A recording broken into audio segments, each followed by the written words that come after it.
Biggest preview of the season so far. We're playing Liverpool at the weekend. Adam McCullough. Let's start in the obvious position. Goalkeepers. We've got absolutely loads of them. Should David De Gea come straight back into the team? Yes. Good answer. Dave? I think so, yeah, I think so too. But it's dependent on what game Lou Van Gaal is playing with him. Is he going to push him to sign a contract before he gets any appearances for Manchester United this season? Or is he just going to chuck him in? I'd chuck him in straight away. He pretty much won us the game at home against Liverpool last season. Made an incredible 8 saves in the game. No goalkeeper made more saves in a single game in the Premier League last season. His ability on the ball is second to none. I'd chuck him straight in there. Okay, Adam, do you agree with all that? Yeah, I mean, fair dues to Sergio Romero. Kept a few clean sheets for us. When no one had any shots? Was that fault for the goal, or maybe both goals for Swansea? So I think we bring Dave straight back in my opinion. I think the players will be happy to see him back at Carrington. He hasn't really got any issues with the manager. So yeah, bring him back in. The fans would love to see him in goal. Okay, all right, that one was easy. Everybody loves David De Gea. Let's move on now to new boy Anthony Martial. He hasn't touched a ball yet, let alone kicked one, and he's being slated and he's been touted as a waste of money, etc., etc., etc. Dave, what do you think? What are your thoughts on this? Well, firstly, I don't think he's not a waste of money at all, but it's the British media attacking him for the value that he's sort of gone for. Around £36 million is the fee was. If you look at the signing of Wayne Rooney, that was around £30 million, and that was in 2004, 2003. So I think it's a very, very solid investment. The pressure is on his shoulders, though. He's going to have to, perform in the first few games, or that's going to be it for him. The media will jump on him. I wouldn't start him though. I'd probably, wait for his impact to come off the bench. That explosive pace could be absolutely brilliant on the counter-attack, or if we're down in the game, bring him on, extra striker. But I'd wait. I'd definitely wait to introduce him, give the players a lift. He'll give the fans a lift when he comes on. So yes, substitute appearance, I reckon, for me. Okay, Adam, what do you think about Martial? It makes me laugh how the media in this country go on. I mean, they know nothing about the player. They've never spoken about him ever before in their papers or their articles. And now all of a sudden he signs for Manchester United is a waste of money. Now the price tag is huge, granted. It's a lot of money for a player that I didn't know a lot about either, but I'm not going to start slating him because I don't know nothing about him, do you know what I mean? And when you've got people like Louis Saha, Thierry Henry, people in France saying that he's highly rated, he's got great talent and he'll go on and do well with his career.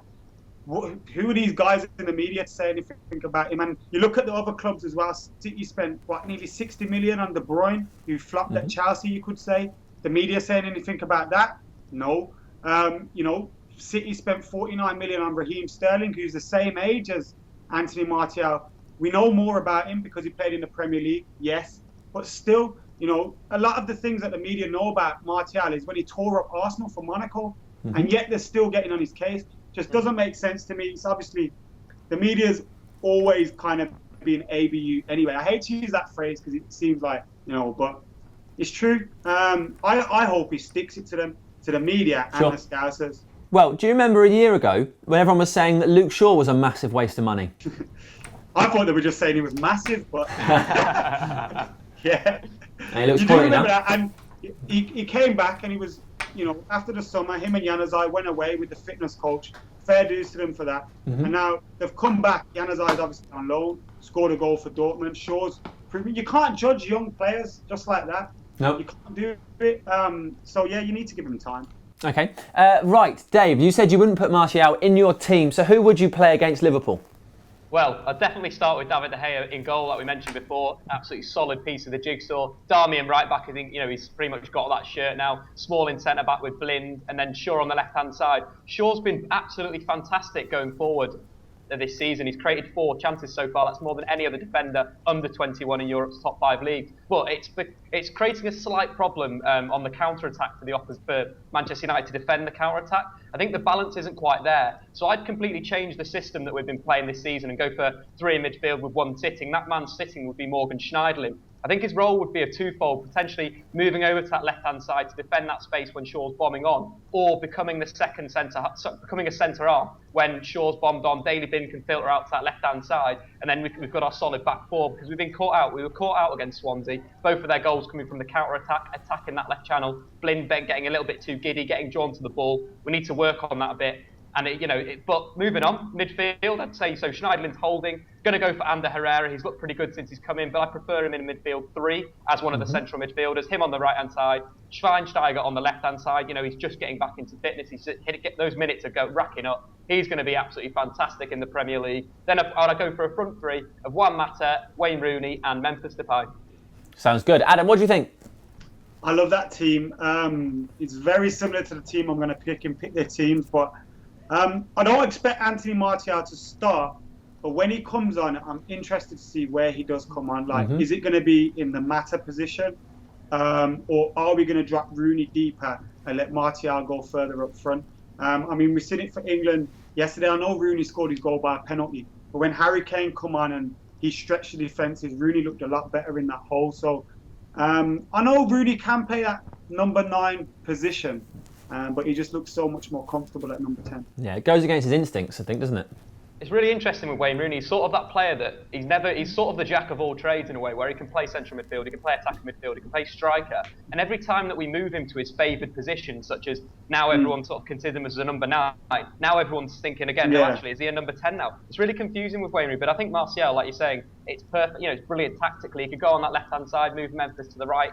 Two very, very attacking, very quick players there. Or we could put Martial up front with Wayne Rooney in behind him. That could be quite nice with Juan Mata coming in from the right-hand side, being our creator. So what we do have now at United, I think we have a lot more options than we did at the start of the window. So it's positive.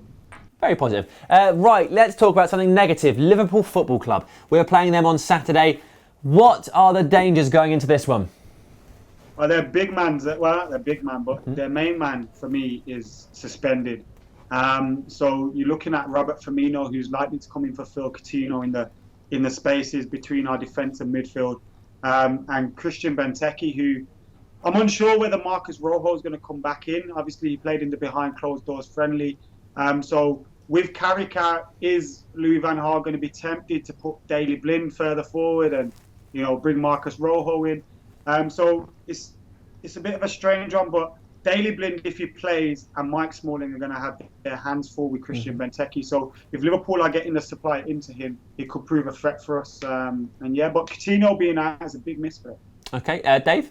Yeah, I completely agree. Benteke is the real danger man for me. Obviously, Gomes did a bit of a job on our centre-backs last weekend with balls in behind, balls over the top. Daley Blind is really poor on the spin. He hasn't got that much pace to recover. So how I'd defend this, I'd stick Smalling on Benteke, get him to follow him round. If Benteke drifts to sort of the right-sided centre-back striker position, follow him.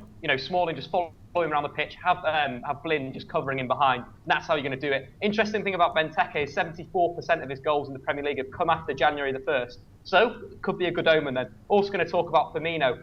Excellent in the Bundesliga, assisted 10 goals on the counter-attack in the last 2 seasons, which is more than any player in Europe's top 5 leagues. So we've got to watch out for him on the break. He's very good at intercepting a ball, counter-attacking very quickly, and then making the correct decision, scoring the goal or putting it away. So we've got to watch him closely. Okay, great, thank you guys. Right, final thoughts.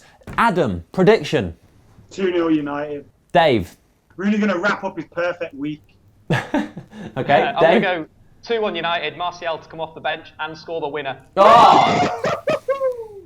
Big prediction from Dave. I am going to go for 3-1 Manchester United Football Club to be the victor. Guys, let us know what you think. Get in the comments below. Adam, Dave, thanks for joining us on Skype. Everybody, have a great week. Enjoy the match.